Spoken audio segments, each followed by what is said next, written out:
continuidad con nuestras charlas de nuestro encuentro, hoy vamos a escuchar a nuestra compañera Estefanía Figueroa, quien fue una de las mejores estudiantes hace algún par de semestres en la asignatura de Epistemología de la Matemática, y pues sus mismos compañeros la eligieron como representante de ese curso para venir a charlar sobre la consulta que ella hizo en un tema específico de Epistemología de la Matemática, específicamente en lo que tiene que ver con la historia del álgebra abstracta. Entonces, Estefanía, muchas gracias y te escuchamos. Okay, buenos días para todos. Mi charla se titula De la abstracción a la estructura.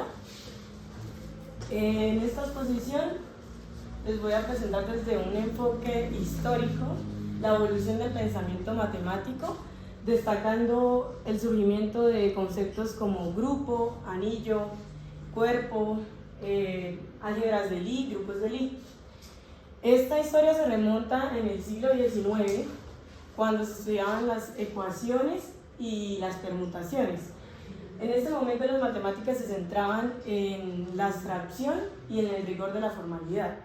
Aquí vamos a destacar figuras como Cayley, Dedekind, Hamilton, Sophus Lie, Felix Klein y Emmy Noether, quienes fueron unos matemáticos que hicieron parte de esta transformación del álgebra, convirtiendo la matemática más que problemas matemáticos en un lenguaje estructural que ahora es fundamental para las matemáticas modernas.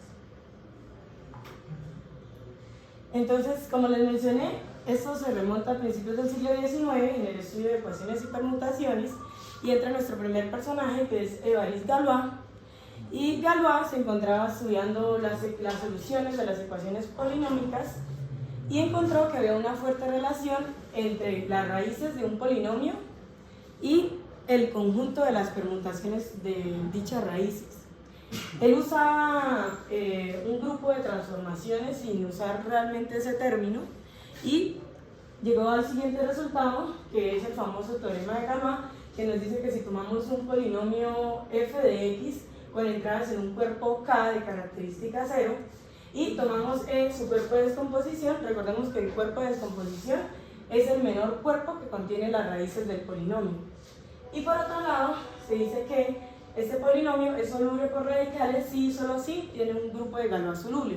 Este grupo de Galois soluble, que se describe acá, es el grupo de automorfismos de E hacia E que fijan acá, es decir, este grupo respeta la estructura, además deja invariante a los elementos de K y por último también permuta las raíces del polinomio.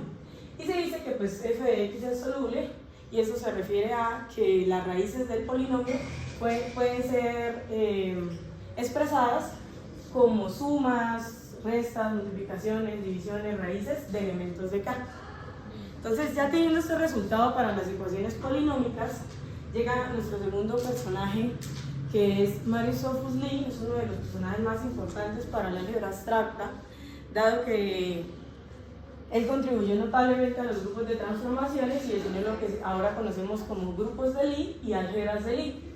Él se destacó mucho por sus estudios en la teoría de ecuaciones diferenciales y sus derivadas parciales, la geometría algebraica y la geometría diferencial. Entonces, Marius Sophus Lie se autodenominaba la continuación de Galois. Él quería obtener un resultado análogo al de las ecuaciones polinómicas, pero para ecuaciones diferenciales en sus derivadas parciales. Entonces, ¿cuál fue la idea principal que tuvo Lie? Él dijo, voy a tomar las transformaciones continuas que dejen invariantes a las ecuaciones diferenciales. Y de aquí empezó sus estudios de la teoría de grupos de transformaciones, hasta que en un punto se quedó estancado, y es ahí donde entra otro matemático llamado Felix Christian Gleich, que fue un matemático alemán. Este fue un impulso importante para Lie, dado que en el momento de su estancamiento encontró que el estudio de Lie tenía mucho que ver con unos estudios que dejó Abel, y de ahí complementaron para poder iniciar la definición del grupo de Lie. Y por otro lado, cabe recalcar que en su momento Lie no fue muy reconocido, de hecho pues fue muy rechazado en la sociedad matemática y todas sus contribuciones, dado que estaban escritas pues en noruego, y él no tenía la capacidad de ser tan formal, y es ahí donde también entra Christian Klein, porque este envió uno de sus pupilos, que se llamaba Angel, y este le ayudó a formalizar todas sus contribuciones del álgebra. De ahí salió entonces lo que ahora llamamos grupos de Lie. Entonces un grupo de Lie es dotado de este punto que vamos a llamar producto, y pues hasta aquí todo normal, como un grupo que tiene elemento neutro, asociatividad y existencia de inversos. Pero además se dice que G admite una estructura de variedad suave. Una variedad suave nos la podemos imaginar como el plano de Rn, lo podemos imaginar como un toro, como espacios curvos, como una esfera, y en estas variedades se pueden hacer operaciones con derivadas de manera muy fluida.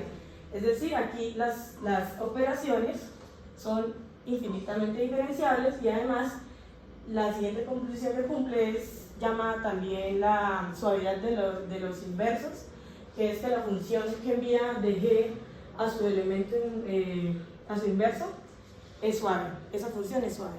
Entonces aquí tenemos un ejemplo simple de un grupo de Lie que, como les dije, Rn dotado de la suma es una estructura diferencial estándar de Rn, con la suma como operación, que evidentemente es suave. Se dice que es suave porque al operarla no existen saltos, no existen alteraciones. Y además la aplicación iota, que envía de X a su inverso, también es una aplicación suave. Ya por otro lado, también se tuvieron definiciones como las álgebras de Lie. Las álgebras de Lie es un espacio vectorial sobre un campo F que tiene un operador bilineal. Este operador bilineal lo creó Lie, lo llamó corchete de Lie, y opera de esta forma y cumple dos condiciones. La primera es una especie de antisimetría, donde aquí nos destaca que sí importa el orden en el que operemos el corchete de Lie. Estamos hablando de es una álgebra no conmutativa, y aquí importa el orden. Esto es para la condición de X y diferente de Y. Si tomamos Y igual a X, se dice que la operación corchete de X consigo mismo es igual a 0. Por otro lado, cumple esta asociatividad que surgió de un matemático llamado Jacob Jacobi, el cual pues estableció esta asociatividad controlada, podemos llamarla así, y pues se dice que un espacio vectorial sobre F es una estructura de álgebra de Lie y tiene este operador bilineal que cumple ciertas condiciones. Por otro lado, este señor Wilhelm Kelly desarrolló un método llamado sistema de raíces, donde pudo demostrar que las álgebras de Lie caían en 4 familias: A sub n, B sub n, C sub n y D sub n. Y asimismo logró demostrar que los grupos de Lie simple también caían en estas 4 familias. La primera, que es el grupo de todas las transformaciones lineales en el espacio n más 1 dimensional. La segunda, el grupo de rotaciones en el espacio 2n más 1 dimensional. La tercera, el grupo simplético en 2n dimensiones. Y por último, la familia del grupo de rotaciones en el espacio 2n dimensional. Entonces, ¿cómo llegamos a la definición de grupo que conocemos hoy en día? Ya teníamos un grupo que estaba conformado por transformaciones y necesitábamos algo más generalizado. Se dieron cuenta que, por ejemplo, para los números también se cumplía la cerradura, la asociatividad para ciertos conjuntos de números, y es así como Arthur Cayley fue el primero en intentar unificar la teoría de grupos y intenta escribir esta primera definición de grupo, donde escribió la cerradura, la asociatividad y la existencia del elemento neutro, pero omitió la existencia de los inversos. De ahí, 4 años después, Richard Dedekind añadió que ya los elementos del grupo no fueran solo transformaciones, sino que también pues, incluyera otro tipo de conjuntos, y además añadió la ley conmutativa en su definición. Por último, ya la definición de grupo nos la dio Walter Bondit en el año 1882, donde él incluyó la existencia de los inversos, pero rechazó la necesidad de la ley conmutativa y de ahí nació la teoría de grupos. Entonces, también nos hacemos la pregunta de cómo surgieron los anillos. Los anillos, primero que nada, surgieron en la teoría de números. Cuando Gauss introdujo el término de enteros gaussianos, recordemos que los enteros gaussianos son complejos de la forma A más BI, donde A y B son enteros y se denota de esta forma, pero entonces si A y B son racionales, se llaman números gaussianos. Entonces, ¿cómo se vieron los anillos? Los teóricos descubrieron que al tomar cualquier polinomio y las combinaciones lineales de sus soluciones, si tomamos los coeficientes de esos polinomios racionales, obtenemos un sistema de números complejos que es cerrado bajo la suma, la resta, la multiplicación y la división. Y ese fue el primer campo construido que se llamó campo de números algebraico.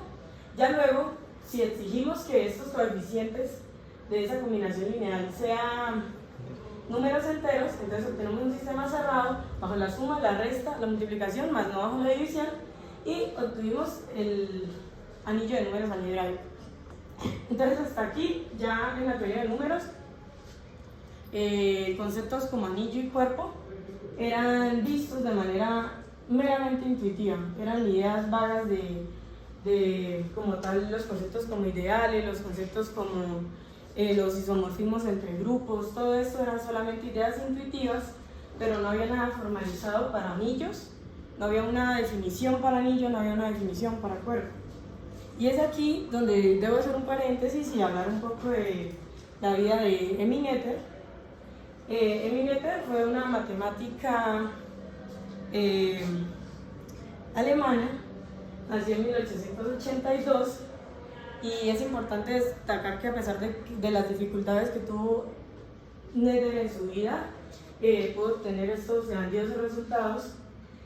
Y en 1900 ella decide asistir a clases, lo cual se le fue negado hasta 1904, que salió una ley donde permitía que las mujeres estudiaran.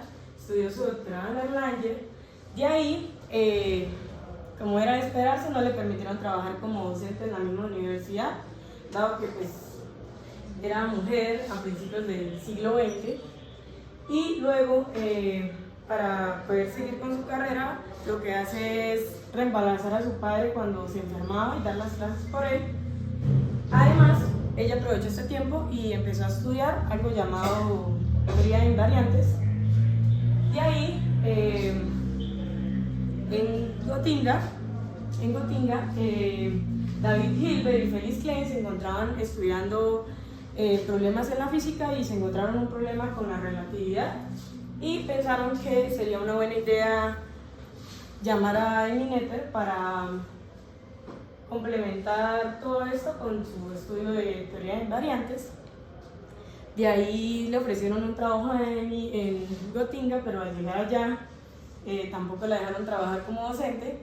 Ella tenía tantas ganas de trabajar y ser parte de este grupo de investigación, entonces simplemente aceptó, aún sin trabajo y sin nada, y hasta sus 40 años estuvo sustentándose económicamente gracias a su padre, porque no le daban trabajo.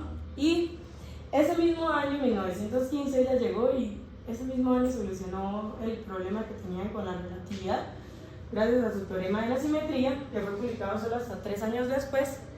Y por último, ya en sus últimos años de vida, ella se dedicó a estudiar la matemática pura, y ahí fue cuando surgieron los teoremas de isomorfismo. Ella generalizó la teoría de anillos, generalizó la teoría de módulos y además la formalizó conceptos como ideales, formalizó conceptos como isomorfismo, porque eso solamente era una idea vaga lo que tenía. Y bueno, esto es para destacar. El mismo Einstein, en el momento en el que a Emmy le negaron el derecho de trabajar en Gotinga, los criticó y envió una carta y defendió a Emmy Noether. Ya bueno, entonces estos son como los resultados más destacados de Emmy. Entonces tenemos el grupo neuteriano, que es un grupo que además tiene una sucesión ascendente de sus grupos, es decir, que para un n en algún momento se estabiliza. Y un resultado similar también es el anillo neuteriano, que tiene una sucesión creciente de ideales que también se estabiliza. Estas dos definiciones que vemos aquí son propiedades equivalentes. Se dice que un anillo es no neuteriano si es infinitamente generado. Por otro lado, también se tiene para grupo, que si es infinitamente generado, no es un grupo neuteriano. Asimismo, para los módulos, como ya mencioné, ya unificó toda la teoría de módulos, y también existe un módulo neuteriano, que es un módulo que tiene una cadena ascendente de submódulos que se estabiliza también y que pues, es finitamente generado. Ya por último tenemos los tres más conocidos teoremas de matemática, que son los teoremas de isomorfismos para grupos. El primer teorema, que recordemos que si tomamos un homomorfismo phi de G a H, se tiene que el grupo cociente G partido el núcleo del homomorfismo es isomorfo a las imágenes de ese homomorfismo. También recordemos que si este homomorfismo es biyectivo, tenemos que G partido el núcleo de phi es precisamente isomorfo a H. Por otro lado, el segundo teorema de isomorfismos, que si tomamos dos subgrupos A y B en un grupo G, donde B es un grupo normal de G, tenemos que el grupo cociente A producto B partido B es isomorfo a A partido A intersecado B, recordando que A por B es el conjunto de los productos AB con A en A y B en B. El conjunto es el grupo de las clases. Por otro lado, ya el tercer teorema de isomorfismos, se toman dos subgrupos normales de G de esta manera y se obtiene que G partido N partido H partido N es isomorfo a G partido H. Y ya. Como conclusiones, los trabajos de Lee sentaron bases para desarrollos futuros en estos campos. Resulta que realmente la motivación de Lee, que fue resolver ecuaciones diferenciales parciales, aunque sí se utiliza en momentos donde es difícil encontrar la solución de la ecuación por los métodos usuales, igual se usa actualmente es para la computación cuántica y la teoría de representaciones, entre otras cosas. Por otro lado, pues Emil Noether fue una matemática brillante, cuyo trabajo en el álgebra y la física teórica revolucionaron como nuestra comprensión de las simetrías y de la matemática como tal al estructurar los anillos. Y lo otro es que en algún punto el desarrollo de las matemáticas se alejó del principio básico de resolución de problemas aplicables y se expandió a modelos abstractos, ampliando nuestra visión de los modelos matemáticos y naciendo así el álgebra abstracta. Y ya por último, como referencias bibliográficas, pues inicialmente se toma en cuenta el libro de Ian Stewart, Historia de las Matemáticas, el capítulo 12, titulado La álgebra adulta. En este libro se encuentra la historia de Emil Noether. Por este lado, aquí encuentran más profunda la teoría de grupos de transformaciones. Y por último, en esta bibliografía pueden encontrar la bibliografía de Felix Klein y de Lee. Gracias.